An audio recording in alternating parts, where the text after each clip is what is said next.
Oh, right, I will. If anybody hasn't signed in, and in the back, I'll get you next so you don't have to hold your arm up. So I'm Generation X, and I'm not as nice as the colleagues that came before me. And that's music to Shirley's ears, because we on multiple occasions said we're not getting a message out that holds them accountable for their actions. I will not. I will always take the high road. I will not mislead the public, but I will not, as leader of the caucus, continue to just let them bludgeon us. And so when they say things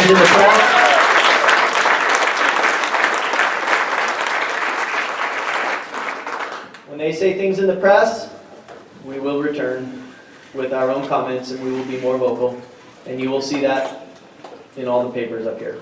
And even if it's a risk, there's a different strategy saying there's some of the media is not friendly to Dems up here, but we're going to take a more strong vision of where we're at and how it contrasts with our colleagues.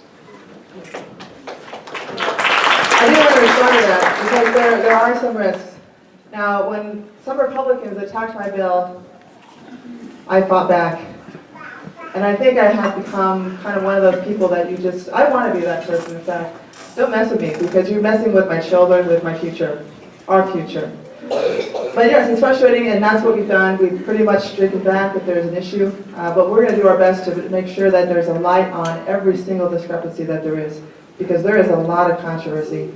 And we're just trying to be as diplomatic and fair as possible, because we also have bills and solutions that we need their support for, because mind you, at the end of the day, we need their vote to pass these bills.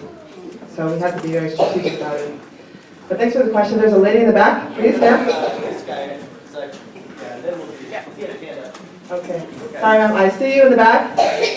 You're next. Okay. Going back to what you talked about with the climate change earlier, who do we need to contact to get that discussion going? All the legislators or specific ones? Meeting chairman. For climate change, Chairman Del Raybould, Reybould,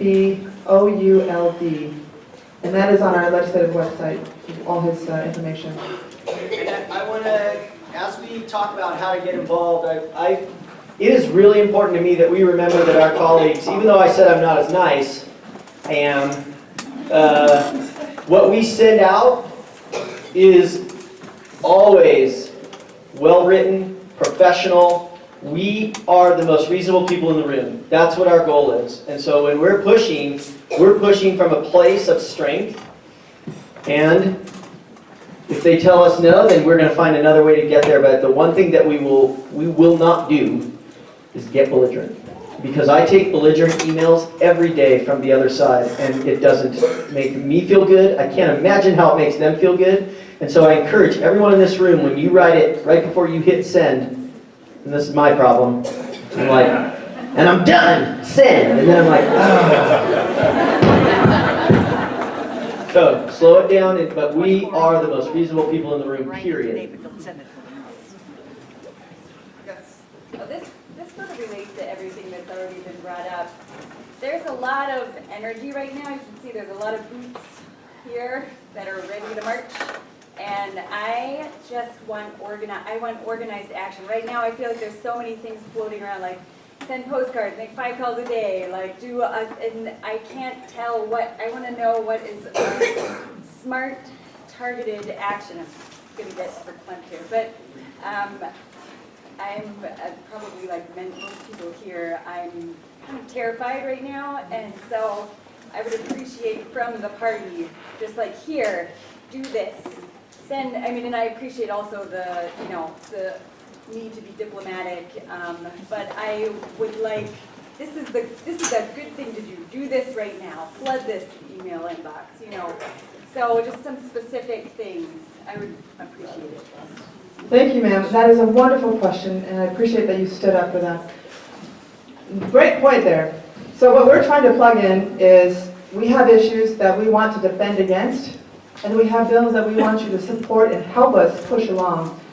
So the best way to stay connected is through our email system, newsletters. That's why I keep trying to push out that we have these newsletters. That's the best way for me because it gets so busy. I will tell you when I'm down in Boise, the minute I fly home Sunday night, or down to my place on Sunday night, I'll be researching, reading on the docket, what's coming up Monday morning. You just hit the ground running. It's just nonstop meetings and research and working on this and that, and it doesn't end until late at night. So by the time I get to bed, it's roughly 2 in the morning, and then getting up at 6 and doing it all over again. So it's very busy. But in the meantime, we do have some support staff, and they're going to help us so that we can try to craft messaging. But we want to make sure, because we do get flooded by these emails, we have blanket statements, the newsletters to me I'm trying to lean more so on, letters. I am actually in my office pretty much every minute that I'm free, so I do take phone calls. But the thing is, you have to stay in touch to whatever issue most concerns you.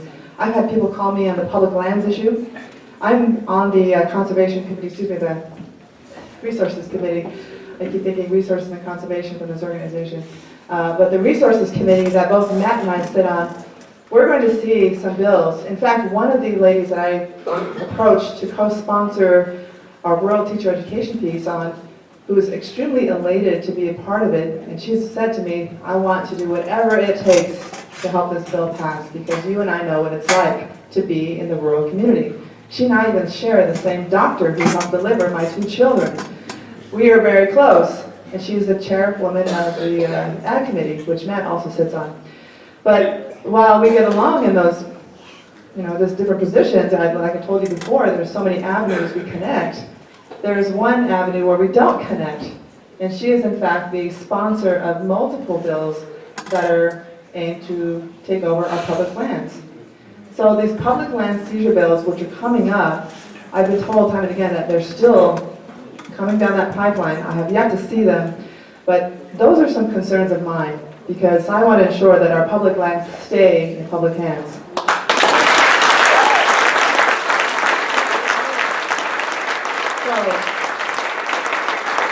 I implore you to find an issue that most interests you, or if there's a bill that you are just extremely concerned about, like the one Senator Foreman is carrying.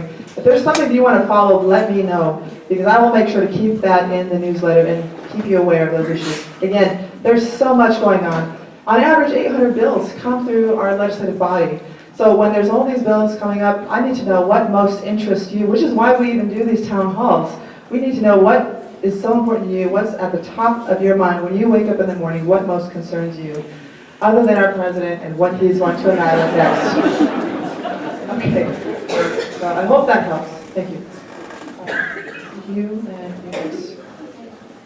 Representative Labrador in Congress is a huge pusher of we need to give the land back to the states. And I think one of the most effective ways to argue against that is to have facts and figures. What's it going to cost the state of Idaho to take this back over? So we also need to tell our story. So if you're someone that over 4 generations of your family has camped in the same place, hunted in the same place, you need to get those stories out, because it's one of my huge issues, and I'd love to see us push the narrative of, are you nuts? It's going to cost our state debt. Do we want to pay for the firefighting that happens now instead of the federal government? What is he smoking? You gotta de-alkalize that.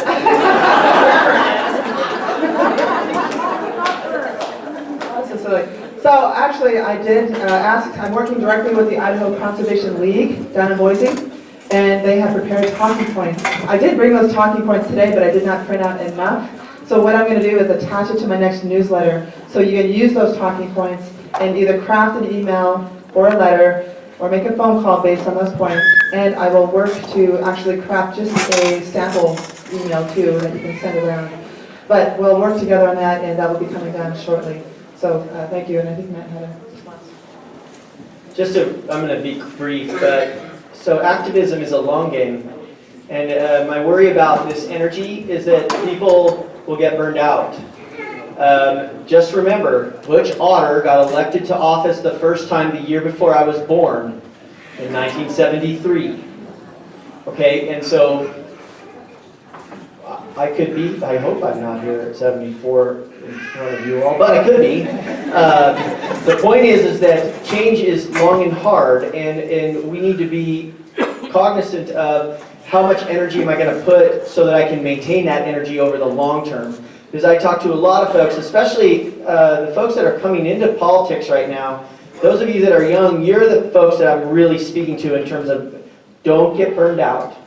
Because I meet with folks who say, yeah, I was really involved for like 2 years and I put everything into it and I didn't see any change and so I'm no longer involved at all. And it's like, it's just heartbreaking because that's another body and another piece of energy that we missed out on because maybe it burned out too quickly. And so pick the issue that you care about the most right now.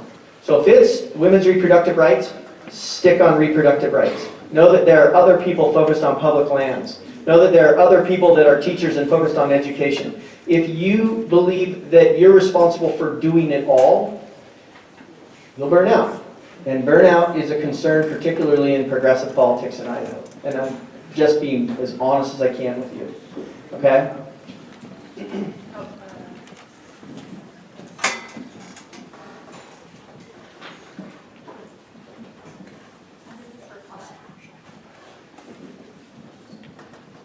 Since the institution of Congress was carried last year, people can be walking around town now with a concealed gun and not necessarily have a permit, have ever had a background check, or even any safety training. And so I want to know how you feel about that. And the second part of my question is, what can we do in our community to reduce gun violence? And also, is there anything that can be done at the state level to reduce gun deaths in Idaho? Couldn't you just ask me what my favorite ice cream was? Repeat the question. Actually, let's hear it. Let her repeat the question. She has a great question. It's good.